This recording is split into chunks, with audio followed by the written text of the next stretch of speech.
The sun was setting as Maya Johnson drove through the peaceful streets of Oakwood Heights. After 12 hours at the FBI field office, all she wanted was to kick off her shoes and relax. She had just moved to this neighborhood 3 weeks ago, drawn by the quiet streets and charming houses with their well-kept lawns. The stress of the day melted away as she hummed along to the radio, thinking about the dinner she would make when she got home. Maya was 34, with 12 years of FBI experience under her belt. She specialized in investigating civil rights violations, the kind of work that made a real difference in people's lives. Today, she wore jeans and a simple blue blouse, her curly hair pulled back in a neat ponytail. Her badge and gun were tucked away in her purse on the passenger seat. To anyone passing by, she looked like any other person heading home after work. She slowed down at a stop sign, making a complete stop before turning right onto Maple Street. That's when she noticed the flashing lights in her rearview mirror. Maya checked her speedometer. She had been going exactly the speed limit. She signaled and pulled over to the side of the road, her heart sinking. Even as an FBI agent, getting stopped by police always made her nervous. "Stay calm," she whispered to herself as she watched a white officer approach in her side mirror. He was tall with broad shoulders, his face set in a hard expression. His nameplate read Officer Simmons. Maya rolled down her window and placed her hands on the steering wheel where they could be clearly seen. "License and registration," Officer Simmons demanded without a greeting. His voice was cold, his eyes suspicious as they scanned her face. "Of course, officer," Maya replied politely. "May I ask why I'm being pulled over?" Officer Simmons' jaw tightened. "You were driving erratically. License and registration now." Maya knew she hadn't been driving erratically. She had stopped completely at the stop sign and had been driving under the speed limit. Still, she kept her voice steady as she said, "My registration is in the glove compartment and my license is in my purse on the passenger seat." "I'm going to reach for them now, okay?" The officer didn't respond, just watched her with narrowed eyes as she carefully retrieved her documents and handed them over. As he examined her license, his expression changed subtly. "This address isn't in this neighborhood," he said, pointing to her license which still showed her previous apartment. "I just moved here 3 weeks ago," Maya explained. "I haven't had a chance to update my license yet." Officer Simmons looked from the license to Maya, then to the nice houses around them. "So what are you doing in this neighborhood?" The question hung in the air, its implications clear. Maya took a deep breath. "I live here now, on Oakwood Drive." "Right," Simmons said, his tone making it clear he didn't believe her. "Step out of the car, please." Maya's training kicked in. She knew her rights, but she also knew how quickly these situations could escalate. "Officer, I don't understand. I wasn't driving erratically, and I've provided my identification. Is there a problem?" I said, "Step out of the car." His hand moved to rest on his holster, a subtle threat that made Maya's stomach tighten. As she carefully opened her door and stepped out, Maya noticed another patrol car pulling up behind them. 2 more officers got out, hands on their belts, watching the scene unfold. "Turn around and place your hands on the vehicle," Simmons ordered. "Officer, I'd like to know the reason for this," Maya said, her voice firm but non-threatening. "I have the right to know why I'm being asked to tow."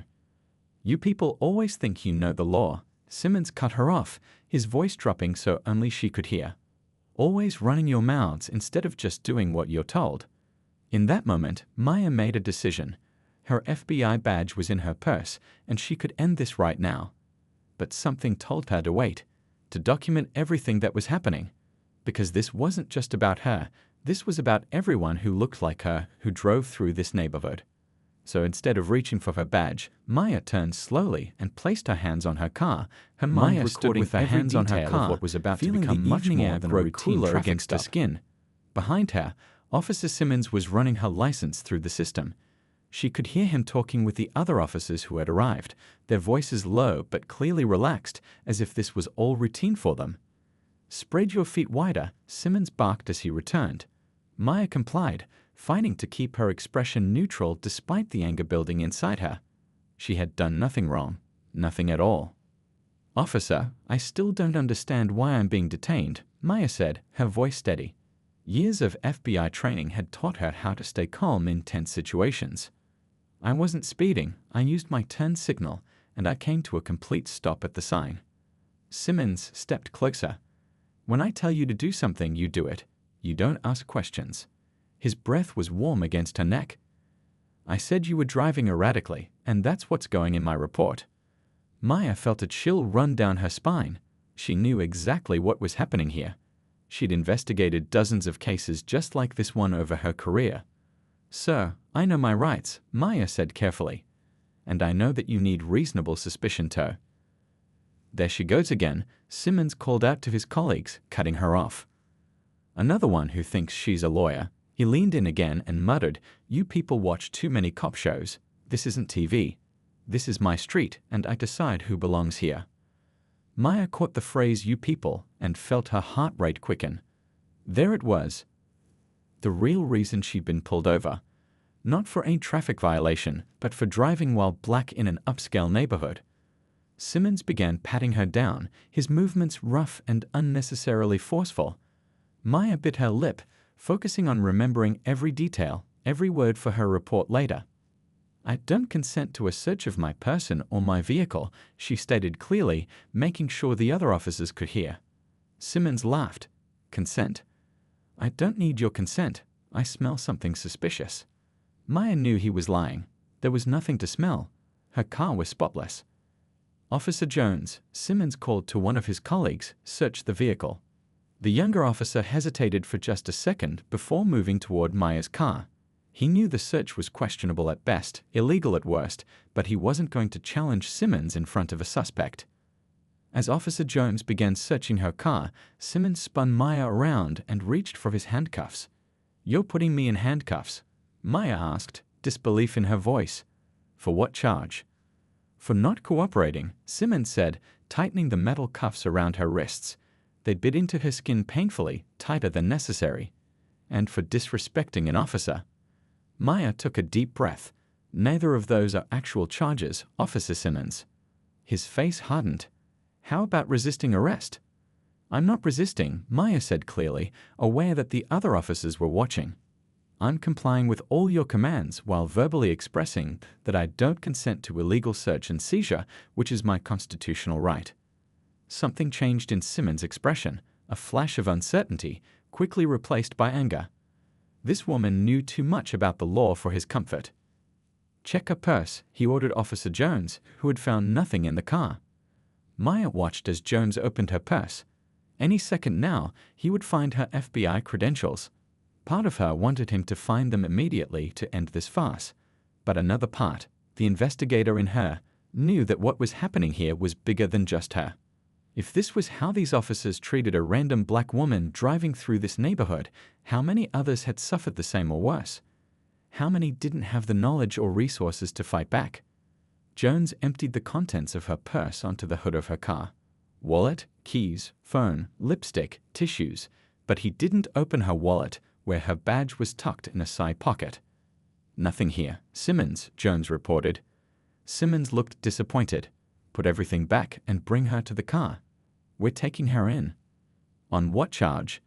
Maya asked again, louder this time so that anyone passing by might hear. "Disorderly conduct and resisting arrest," Simmons said with a smirk. "And I bet when we get to the station, we'll find you have warrants too." Maya almost laughed. She had never had so much as a parking ticket. But she kept her face serious as they led her to the patrol car. As they pushed her head down to put her in the backseat, Maya caught sight of a woman walking her dog across the street, watching with wide eyes. A potential witness. The door slammed shut, and Maya sat in the darkness of the patrol car's backseat. Through the window, she could see Simmons laughing with the other officers, probably congratulating himself on cleaning up the neighborhood.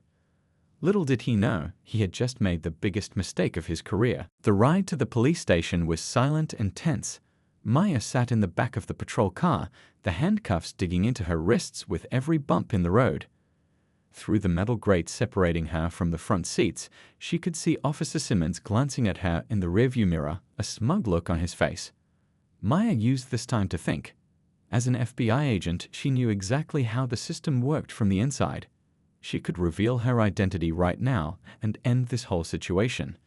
But something deeper was at stake here. If this was happening to her, it was happening to others too. Maybe this was the chance to gather real evidence about what had long been whispered about in this town. The police station was busy when they arrived. Officers moved back and forth between desks, the phones rang constantly, and the harsh fluorescent lights made everyone look tired and washed out. Simmons gripped Maya's arm too tightly as he marched her through the station, past curious eyes and whispered comments. "Got another troublemaker," he announced loudly to the booking officer, a heavy-set man with thinning hair who barely looked up from his computer. "Driving erratically, gave me attitude, resisted arrest." The booking officer, whose nameplate read Officer Wilson, finally looked up, his eyes moving from Simmons to Maya. For just a second, something like doubt crossed his face. "She doesn't look like she was resisting much," Wilson commented dryly. "Trust me, she was," Simmons insisted, his grip on Maya's arm tightening. "You should have heard the mouth on her. Thinks she knows the law better than we do." Wilson sighed and stood up. "Name?" he asked Maya directly. "Maya Johnson," she answered calmly. "Empty your pockets, please," Wilson said, pushing a small plastic bin toward her. "My hands are cuffed," Maya pointed out. Simmons roughly unlocked one cuff, keeping the other attached to her wrist. Maya carefully emptied her jacket pockets, just a pack of gum and a hair tie. Her wallet was still in her purse, which Simmons had brought in and dropped on the counter. "That's everything in my pockets," Maya said. "My ID and other belongings are in my purse." Wilson nodded and took her purse. "I'll go through this while Officer Simmons takes your fingerprints and photo." For a moment, Maya thought about telling them who she was. Her FBI credentials were in that wallet. But Wilson set the purse aside without opening it, and the moment passed. Simmons led her to the fingerprinting station, pressing each of her fingers onto the digital scanner with unnecessary force.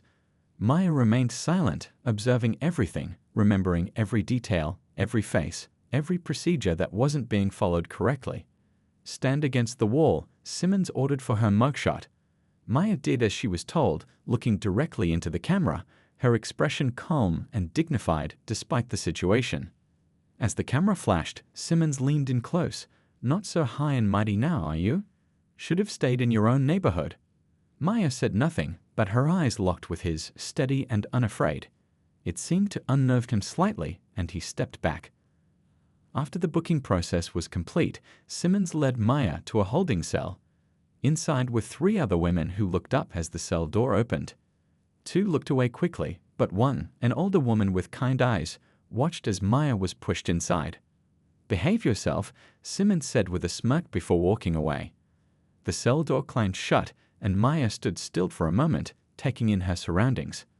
The cell was small, with a bench along 3 walls and a toilet in the corner with no privacy. The concrete floor was stained, and the air smelled of disinfectant and sweat. "First time?" the older woman asked, patting the space next to her on the bench. Maya nodded and sat down, wincing slightly from the tight handcuffing earlier. "I'm Diane," the woman said. "What did they bring you in for?" Apparently driving while black in the wrong neighborhood, Maya answered quietly. Diane nodded knowingly. "Let me guess. Officer Simmons?" Maya looked up, surprised. "Yes, actually. How did you know?" The other women in the cell were now listening closely. "He's known around here," Diane explained. "Especially among folks who look like us. He patrols the border between the East Side and those fancy neighborhoods. Catches a lot of people who are out of place according to him." One of the other women, younger with tired eyes, spoke up. "He got me last month. Said my taillight was out. It wasn't. But by the time I could prove it, I'd spent the night in here and missed my shift at work. Got fired." The third woman nodded. "He stopped my son twice in 1 week. 17 years old, just walking home from basketball practice." Maya listened carefully, her FBI training kicking in. These weren't isolated incidents. This was a pattern. "How long has this been going on?" she asked. "Years," Diane said with a weary sigh. "Nobody does anything because nobody believes us, or they don't care." Just then, an officer Maya hadn't seen before appeared at the cell door. "Johnson, you get 1 phone call." Maya stood up, giving the women a small, reassuring smile. "Someone will care," she said quietly. "I promise." As she followed the officer to the phone, Maya knew exactly who she needed to call. Not a lawyer, Not a friend. Her FBI supervisor, Special Agent Robert Chen. The pieces were falling into place for something much bigger than a wrongful arrest, and Officer Simmons had no idea what he had just started. 2 hours had passed since Maya made her phone call. She sat quietly on the hard bench in the holding cell, listening to the stories of the other women. Each one confirmed what she already suspected. Officer Simmons had a long history of targeting people of color, especially in and around the wealthier neighborhoods. The cell door suddenly opened, and Officer Wilson appeared. "Johnson, come with me," he said, his face unreadable. Maya stood up, giving Diane and the others a small nod before following Wilson down the hallway.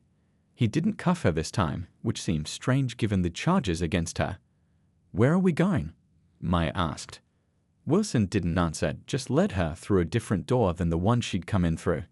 They entered a small room with a table and chairs, an interview room, not the processing area she'd been expecting. "Wait here," Wilson said, and closed the door behind him. Maya took a deep breath and straightened her clothes as best she could. She knew what was coming. The room was quiet except for the soft hum of the air conditioning and the muffled sounds of the station beyond the door. 5 minutes later, the door opened again.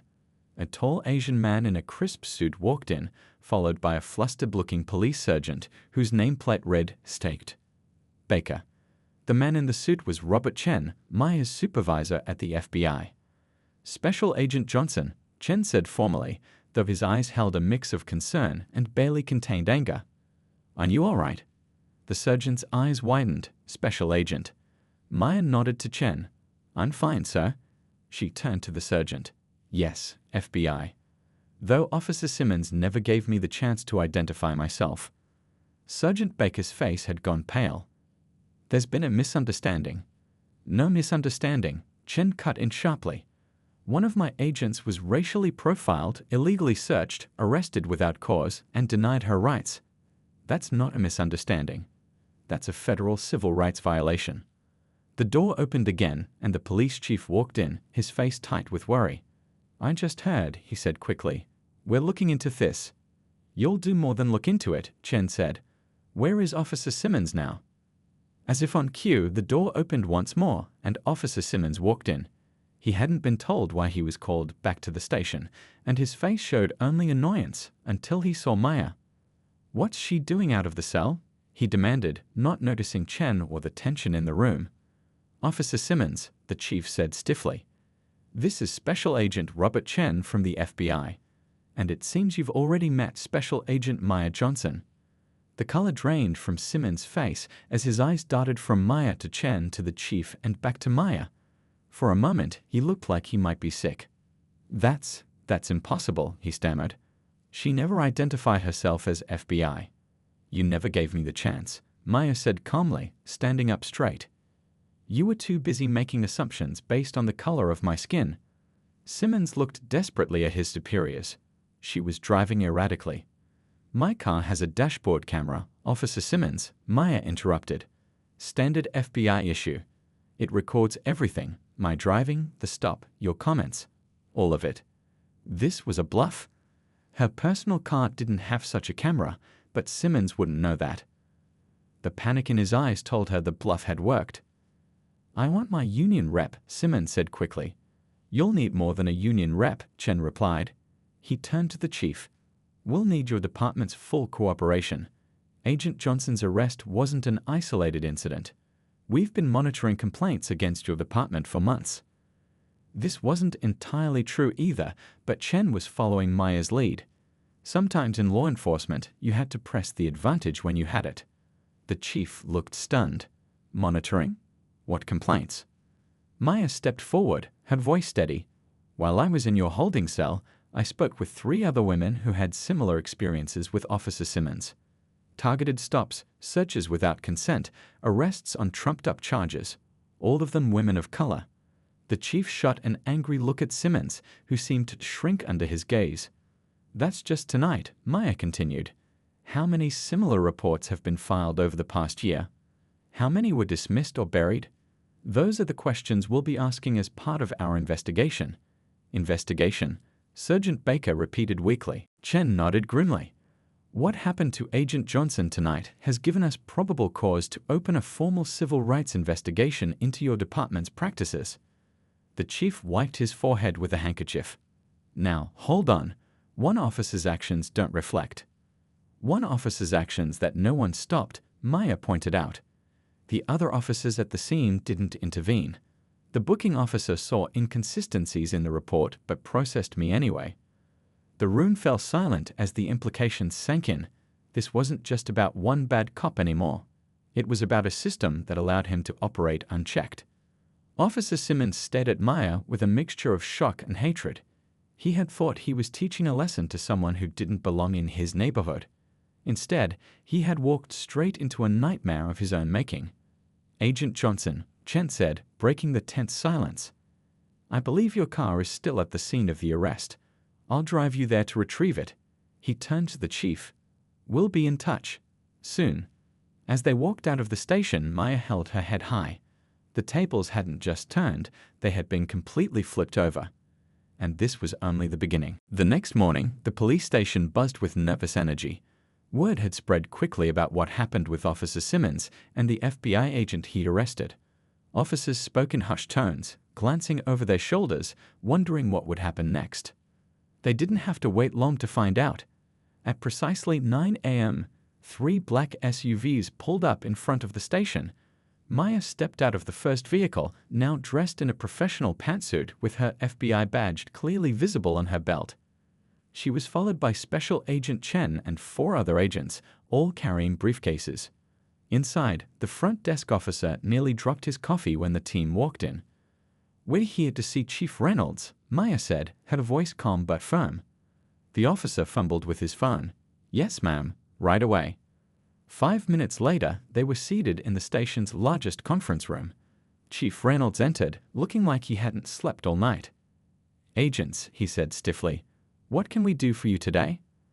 Chen opened his briefcase and pulled out a document. This is a formal notice of investigation into civil rights violations within your department. We have a warrant to access all of your records, arrest reports, complaint files, body camera footage, disciplinary records, everything. The chief's face tightened. This seems excessive based on one incident. It's not based on one incident, Maya cut in. My experience was just the final piece of evidence we needed. Another strategic exaggeration, but one that was quickly becoming truth. More officers arrived, bringing boxes of files and setting up computers for the FBI team. The atmosphere was tense as agents began sorting through years of police records. In a smaller office nearby, Maya interviewed Diane, the woman she'd met in the holding cell. Now dressed in her own clothes and sitting across from an FBI agent rather than behind bars, Diane seemed both nervous and hopeful. I never thought anyone would actually listen, she said, her hands wrapped around a cup of coffee Maya had gotten for her. I'm listening, Maya assured her. And I need you to tell me everything. How many times has this happened to you? Who else do you know that's been through similar experiences? Diane took a deep breath and began talking. She described 3 separate incidents with Officer Simmons over the past 2 years. Then she mentioned her nephew, who had been stopped by Simmons 6 times in 1 month while driving to his night job at the hospital. She talked about her neighbor's teenage son, who was handcuffed and made to sit on the curb for an hour because he was walking suspiciously through his own neighborhood. As Diane spoke, Maya took careful notes. Other residents began arriving at the station, having heard through community networks that the FBI was finally investigating.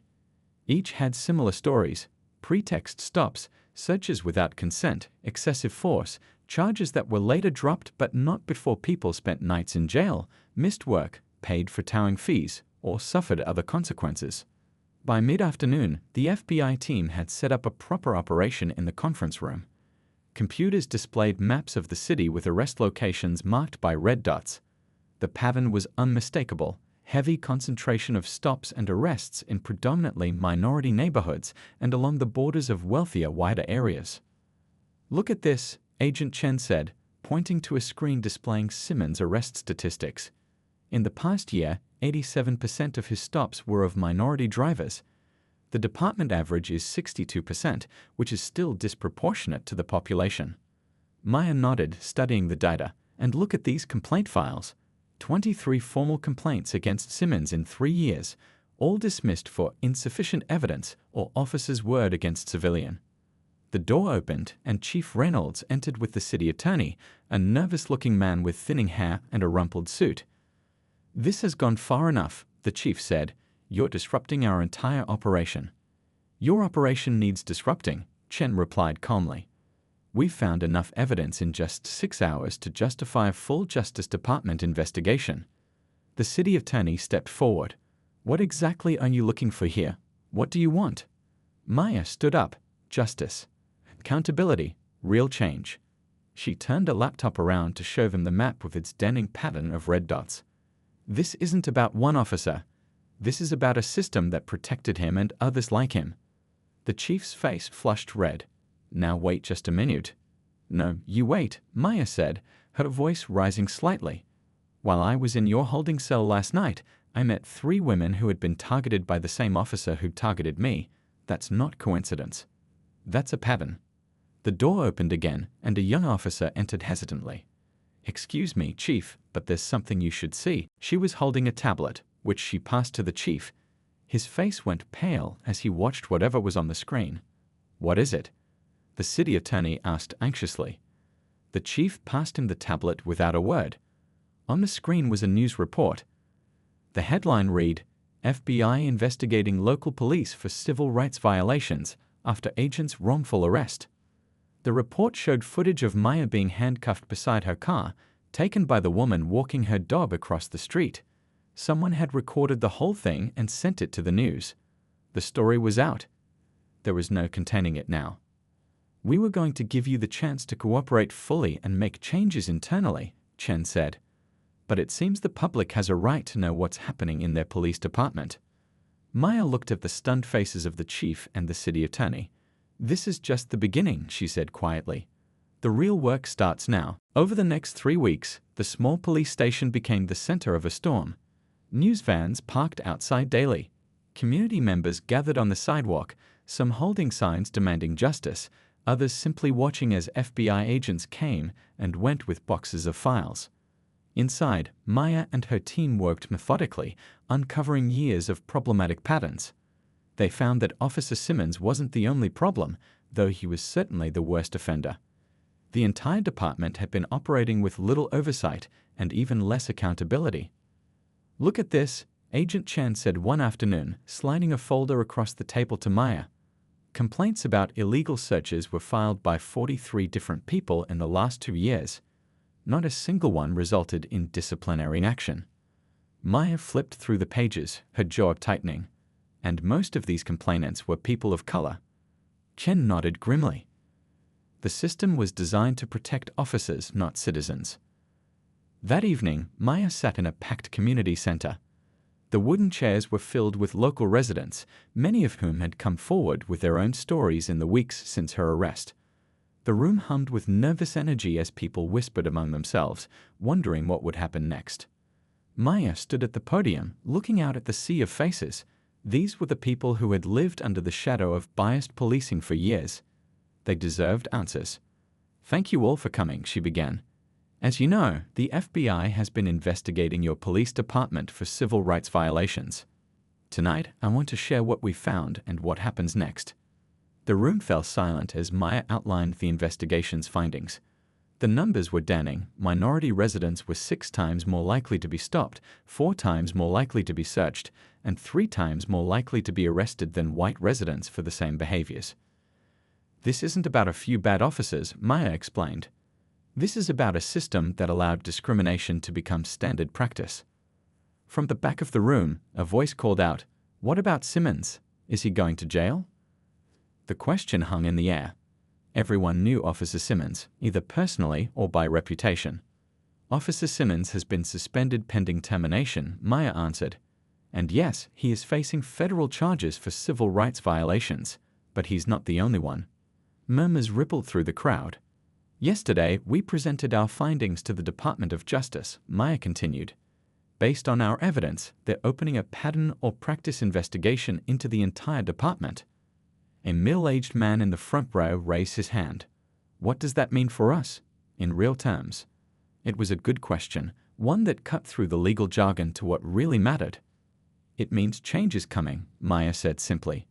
The department will enter what's called a consent decree, a legally binding agreement to make specific reforms under federal supervision. Maya clicked to the next slide in her presentation, which listed the changes to come: mandatory body cameras that couldn't be turned off, civilian oversight boards with real power, new training protocols, regular data analysis to catch problematic patterns, and an independent monitor to ensure compliance. These changes won't happen overnight, she cautioned, but they will happen. As the meeting continued, more people stood to share their experiences or ask questions. Maya listened to each one, taking notes, nodding in understanding. These weren't just case numbers to her. They were real people whose lives had been affected by unchecked power and bias. Near the end of the meeting, Diane, the woman Maya had met in the holding cell, approached the microphone. "I've lived in this town my whole life," she said, her voice steady despite her obvious nervousness at speaking publicly. "For years, we complained about how we were being treated. Nobody listened. Nobody cared." She looked directly at Maya. "What makes this time different?" It was the question at the heart of everything. Why should they believe things would change now when promises had been broken before? Maya stepped out from behind the podium and walked closer to Diane. "This time is different because we have evidence they can't ignore," she said. "This time is different because the whole country is watching. But mostly, this time is different because you all are speaking up together, and I promise you, we are listening." The next morning, change began in earnest. The police chief announced his resignation, effective immediately. 2 senior officers who had buried complaints were placed on administrative leave, and Officer Simmons was formally charged with multiple civil rights violations, each carrying up to 10 years in federal prison. As Maya watched the news coverage from her temporary office in the FBI field headquarters, she knew this was just the beginning. The hardest part wasn't exposing the problem, it was fixing it. But for the first time in years, the people of this community had reason to hope that real change was possible. And it had all started with one traffic stop and one woman who refused to be silenced. 6 months had passed since that fateful night when Officer Simmons pulled Maya over. The summer heat had given way to autumn crispness, and leaves crunched under Maya's shoes as she walked up the steps of the community center. The last time she'd been here, the room had been filled with anger and hope in equal measure. Today felt different. Maya paused at the entrance, taking a deep breath. For the past 6 months, she had been working as the official FBI liaison to the police department's reform program. It wasn't a role she had expected, but when the bureau asked her to take it on, she couldn't say no. This wasn't just a case anymore, it had become personal. Inside, the community center had been transformed. Where there had once been rows of chairs facing a podium, there were now round tables, each with a mix of community members and police officers sitting together. The walls were covered with charts showing arrest statistics, complaint numbers, and response times, all information that had once been hidden from public view. "Agent Johnson," Diane called, waving from across the room. In the months since they'd met in that holding cell, Diane had become the head of the newly formed Civilian Oversight Committee. She wore the responsibility with pride, a small pin on her jacket marking her position. Maya smiled and walked over. "It's good to see you, Diane. How are things going?" "Better than I ever expected," Diane admitted. "Not perfect, but better. The new chief actually listens. That's a start." The new chief, a woman named Patricia Garcia, who had been brought in from outside the department, was standing nearby talking with community members. She had spent her first month on the job riding along in patrol cars, walking the neighborhoods, and meeting with anyone who wanted to talk. Her approach was the opposite of her predecessors, transparent, engaged, and humble. "Maya, there you are," Chief Garcia said, breaking away from her conversation to join them. "I was just telling Mr. Washington about the new training program. The first group of officers completes it next week." Maya nodded. The training program, focused on de-escalation, implicit bias, and community policing, had been one of the most important reforms implemented so far. Every officer in the department was required to complete it, no exceptions. "I heard Officer Rivera did exceptionally well," Maya commented. "Top of the class," Garcia confirmed. "She's going to help train the next group. Young and idealistic, Officer Rivera had been one of the first to speak up during the investigation, providing valuable insight into the department's problems. Now she was helping to fix them. The formal meeting began a few minutes later. Representatives from different neighborhoods, community organizations, and the police department sat together at the front table. This monthly gathering, part of the consent decree requirements, was a chance to review progress, address concerns, and plan next steps. Maya took a seat next to the Department of Justice monitor, an older gentleman who had overseen similar reforms in 3 other cities. As the meeting progressed, Maya found herself watching the interactions more than participating. The process was working, slowly, sometimes painfully, but it was working. After the meeting broke up, Maya stepped outside for some fresh air. The autumn sun was setting, casting long shadows across the community center lawn. She heard footsteps behind her and turned to see Diane approaching. "Got a minute?" Diane asked. "Of course." Diane gestured to a nearby bench, and they both sat down. "I've been meaning to ask you something. That night, when Simmons arrested you, you could have shown your FBI badge right away and avoided all of it. Why didn't you?" Maya looked out at the neighborhood stretching before them. It was a good question, one she had asked herself many times. "At first, I was just surprised," she admitted. "Everything happened so fast. But then, I realized that showing my badge would only solve my problem, not the bigger one." Diane nodded slowly. "Well, I'm glad you didn't. As terrible as that night was, it led to all this." She gestured back toward the community center. They sat in comfortable silence for a moment before Diane spoke again. "Did you hear about Simmons?" Maya had. Former Officer Simmons had taken a plea deal last month, admitting to multiple civil rights violations. He would serve 5 years in federal prison. "Justice works sometimes," Maya said quietly. "Thanks to people who make it work," Diane replied. As the sun continued to set, Maya thought about how much had changed since that night. The department was different, not perfect, but improving.